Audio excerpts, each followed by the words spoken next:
1984 में Bhopal gas tragedy ने पूरे देश को हिला दिया था। उस वक्त हम सब ने एक बात कही थी कि अब ऐसा दोबारा कभी नहीं होना चाहिए। लेकिन 2030 में जब राष्ट्रीय केमिकल्स एंड फर्टिलाइजर्स के एक प्लांट से गैस लीक की खबर आई तो लोगों को एक पुराना डर फिर याद आ गया। सवाल सिंपल था, क्या हमने वाकई कुछ सीखा? आज इस वीडियो में हम बात करेंगे आरसीएफ गैस लीक कैसे हुआ, लोगों ने क्या झेला और क्यों केमिकल सेफ्टी आज भी एक सीरियस इशू बनी हुई है। आरसीएफ यानी राष्ट्रीय केमिकल्स एंड फर्टिलाइजर्स एक गवर्नमेंट ओन कंपनी है। ये कंपनी फर्टिलाइजर्स और इंडस्ट्रियल केमिकल्स बनाती है, जैसे अमोनिया। अमोनिया खेती के लिए जरूरी है, इंडस्ट्री के लिए भी, लेकिन यही केमिकल अगर कंट्रोल से बाहर चला जाए तो खतरनाक हो सकता है। प्रॉब्लम तब बढ़ती है जब ऐसे केमिकल प्लांट्स शहरी इलाकों के बहुत करीब होते हैं। इसलिए सेफ्टी सिर्फ फैक्ट्री के अंदर का इशू नहीं होता, ये हर उस इंसान का इशू होता है जो उस फैक्ट्री के आसपास रहता है। आरसीएफ के एक यूनिट से गैस लीक होने की रिपोर्ट सामने आई। जैसे ही लीक डिटेक्ट हुई, प्लांट के अंदर इमरजेंसी अलार्म्स एक्टिवेट कर दिए गए। अथॉरिटीज को इन्फॉर्म किया गया।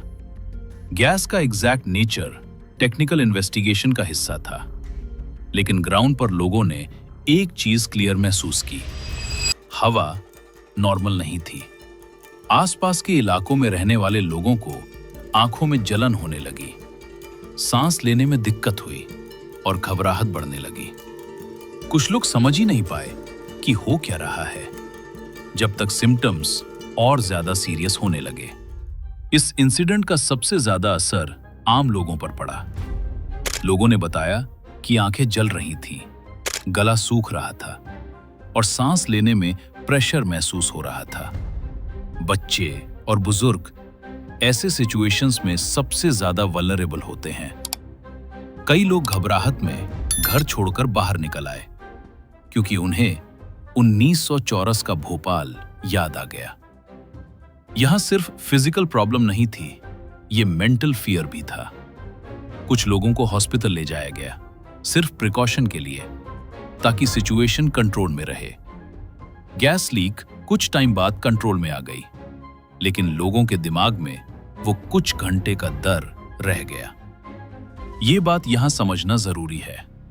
आरसीएफ गैस लीक और भोपाल गैस ट्रेजेडी दोनों सेम नहीं थे। भोपाल एक मैसिव डिजास्टर था, आरसीएफ इंसिडेंट लिमिटेड था, लेकिन दोनों को जोड़ने वाली एक चीज कॉमन है, केमिकल सेफ्टी। भोपाल के बाद कहा गया था कि ऐसे इंसिडेंट्स दोबारा नहीं होंगे। आरसीएफ इंसिडेंट ने बस इतना याद दिलाया कि रिस्क आज भी खत्म नहीं हुआ है। ऐसे इंसिडेंट्स के बाद कुछ सवाल खुद ब खुद उठते हैं। क्या सेफ्टी ऑडिट्स रेगुलरली होते हैं?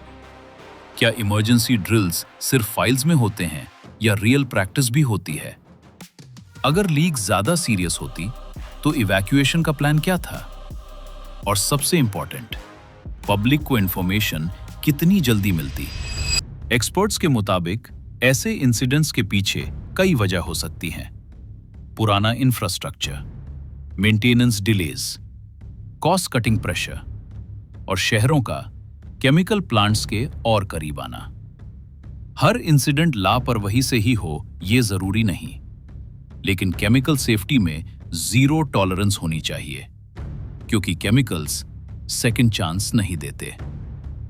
ये वीडियो किसी को ब्लेम करने के लिए नहीं है, ये सिर्फ एक रिमाइंडर है कि इंडस्ट्रियल डेवलपमेंट के साथ साथ सेफ्टी और ट्रांसपेरेंसी भी उतनी ही जरूरी है। भोपाल सिर्फ एक ट्रेजेडी नहीं थी, वो एक वार्निंग थी। हिस्ट्री से सीखना हमारा चॉइस है, वरना हिस्ट्री खुद को दोहरा देती है।